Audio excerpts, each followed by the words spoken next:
Hi there. Good afternoon. My name is Narric W, and I am the Vice President of Government Affairs and Arts Education at Americans for the Arts, and I'm happy to join you to provide this briefing on the arts and the creative economy as we begin this second session of the 117th Congress this year. What I would like to do is share a couple slides about the National Endowment for the Arts funding, and then also a bit of some information about some legislation that's been introduced that can advantage the overall creative workforce. So first, on the National Endowment for the Arts and the appropriation cycle for this year.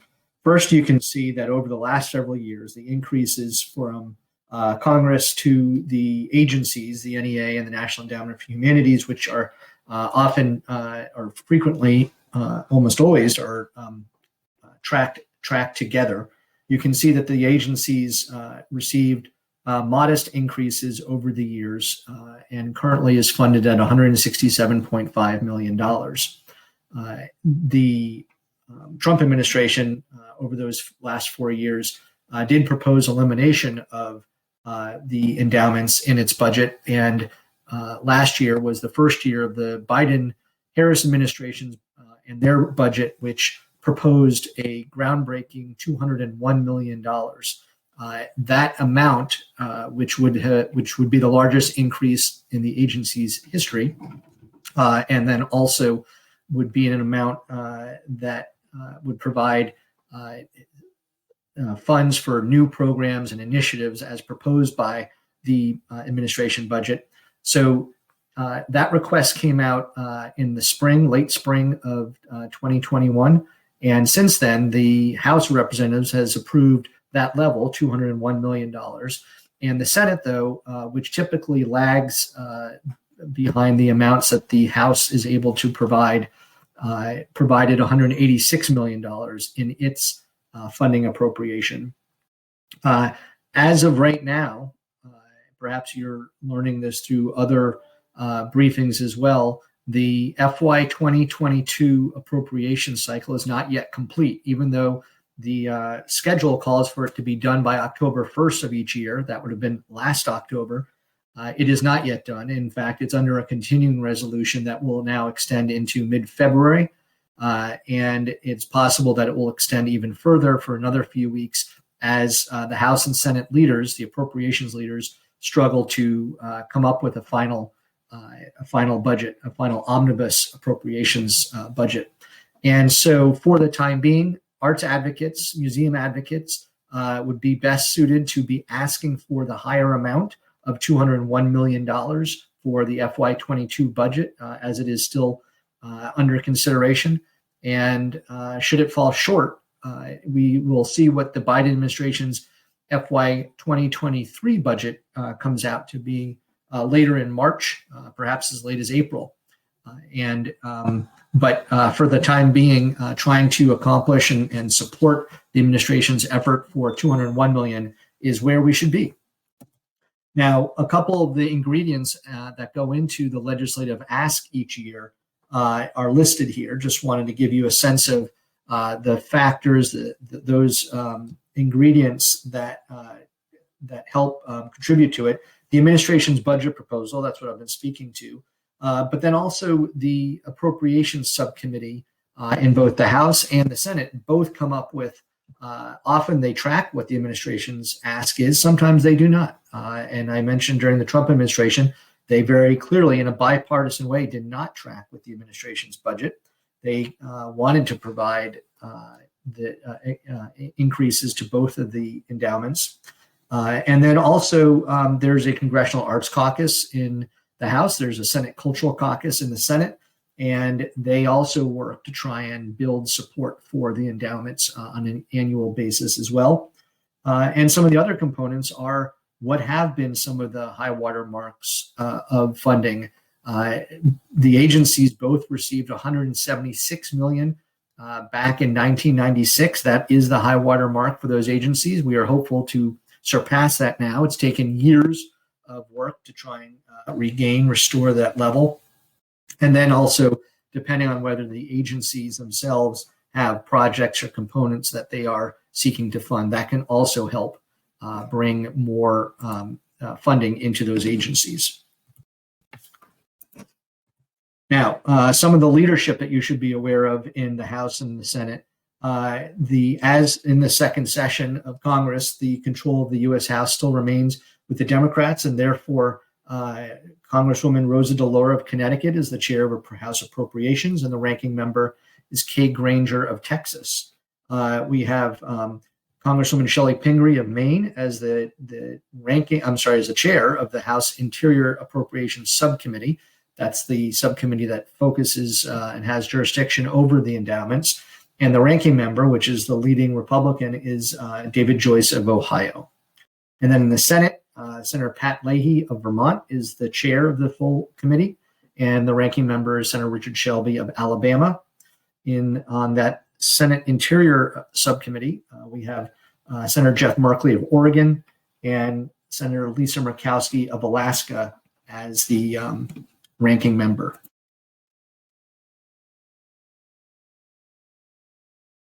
Excuse me.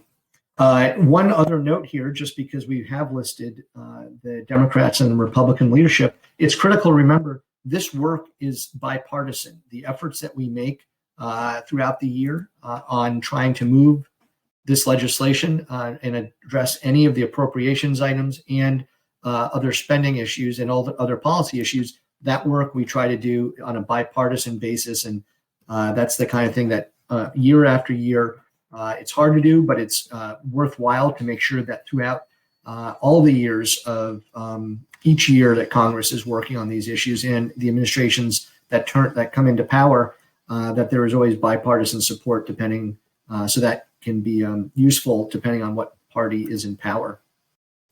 Now, a couple other points that I wanted to share in terms of the National Endowment. They have a grants page that you should be familiar with, so that you can speak to specific grants that are happening in your region and in your community. If you hit this recent grant search on their website, it allows you to go in and be very specific about what congressional district you're looking for grants in. Also, you can pick certain disciplines and fields. You can select museums, so you can see just what grants went to museum organizations in those in either your state or your congressional district. That can be very helpful when you have a list like this that shows the amount of dollars that went to that state or district and what it was for. And those are all helpful ways of educating congressional staff and members of Congress about how these funds that they vote for can go and impact their district, and why you, as a museum advocate, are there to ask for them to continue their support. Another initiative that should be well known to the members of Congress is the Blue Star Museums collaboration, which is an effort by the NEA, Blue Star Families as a separate nonprofit, and the Department of Defense and museums across America for offering free admission to the nation's military personnel and their families. It's the kind of initiative that sometimes is lost among a lot of policy discussion, but Blue Star Families is a welcome and very popular initiative around the country for the nation's military families to enjoy museums. Now, one slide here on COVID relief. Over this last year, there's been 2 tranches of funding specifically given to the National Endowments for the Arts and for the Humanities. They've each received $210 million in 2 separate congressional bills. The CARES Act provided $75 million, and then the American Rescue Plan provided $135 million, an additional amount. And both were on top of their annual funding in order to try and address the huge displacement that has taken place in the creative workforce. What the NEA has done with those funds is that 40% of that $210 million goes directly to state arts agencies and regional arts agencies. That is a very traditional method of appropriations management for the NEA. The NEH does something similar. And so 40% of those funds were dispersed that way for those state and regional agencies to then re-grant on their own through their own program. There was, through the NEA and the most recent funding through the American Rescue Plan, a separate $20 million fund that went directly by competitive grant to 66 local arts agencies, ended up with those funds to then also re-grant in their communities. And then the bulk of the remaining amount of funds are going by direct grants to arts organizations, which are about to be announced any week now. Now, one big shift here. So that was all about appropriations and where the funds go from Congress to the agencies and how it gets dispersed around the country, both annual appropriations and then also the COVID relief funds. What I also want to brief you on is the incredible state right now of federal creative economy legislation. So you may be surprised to know that in this session of Congress, there are now more bills than ever before introduced to support the creative economy. That is an outcome from years of advocacy by the various national organizations, AAM, Americans for the Arts, and others, in trying to build up support for the creative workforce. And it's also an outcome of the pandemic and the needs that are immense for those that lost their jobs throughout the various layoffs and public health shutdowns that have taken place in the arts around the country. And so this graphic is itemizing 7 bills that have been introduced in Congress. And we have a document that lays this out further by bill, and then also gives a sense of how these 7 bills would overall, as a collection, help support the creative economy in ways that we've never seen, and would help formalize with greater intention from the federal level, with ways that small businesses in the arts, entrepreneurs in the arts, artists, and the entire workforce can be supported through agencies like the Small Business Administration, the Economic Development Administration. Some of the bills are about support, greater resources through the U.S. Department of Labor to help with skills and trainings for those that want to enter into the creative workforce or are already there and are looking for help in getting jobs and keeping jobs. One of the ways that we try to talk about these various pieces of legislation are their connections to equity, to workers, to businesses, and to education. Each one of the bills has an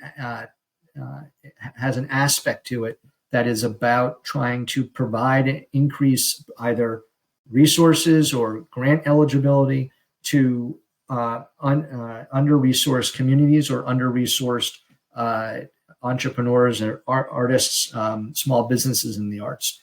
It is trying to address and provide more relief for independent workers as well, which is a sector of the workforce that receives some help through the COVID-19 relief efforts. But there is certainly some labor policy that can be addressed to increase attention to them.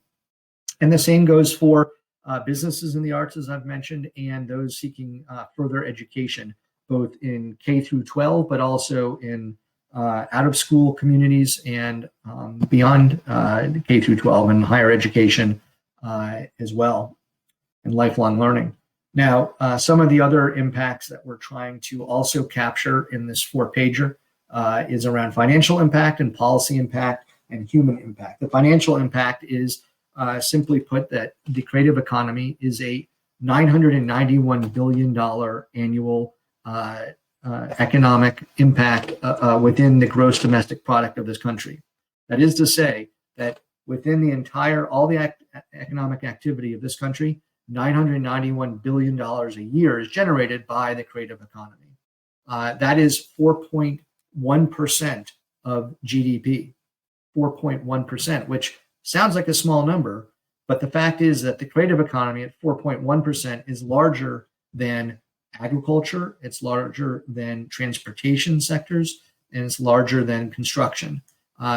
Those are substantial workforce sectors, and we just want to demonstrate that the economic impact of the creative economy is larger than those, and therefore support systems that support those other workforce areas should also be cognizant of those who work in the creative workforce. I mentioned the policy impact would be mainly modest, but yet very critical ways of intentionally opening up eligibility at federal agencies so that creative small businesses and arts workers could be supported. And then lastly, overall, we're talking about 5.1 million people that work in the creative economy. They are obviously in every state, they are in every community, and it is not just about New York City and Chicago or Los Angeles as being major arts workforce areas, but also in rural communities. There is support that needs to be built for those who work in the creative economy in every community in the country, and that's what these bills aim to do. And if these all sound of interest to you, there's a link here for where you and your organization can endorse the bills and provide support for them, and that can help the members of Congress and the champions who are sponsoring these bills in Congress build support and add additional co-sponsors from their other members and try and gain attention for it in their committee work and policy work going forward. So thank you for your time. Thank you for your support and your advocacy in the arts. And please feel free to contact Americans for the Arts or check out our website for any further data and research and advocacy resources. Thank you very much.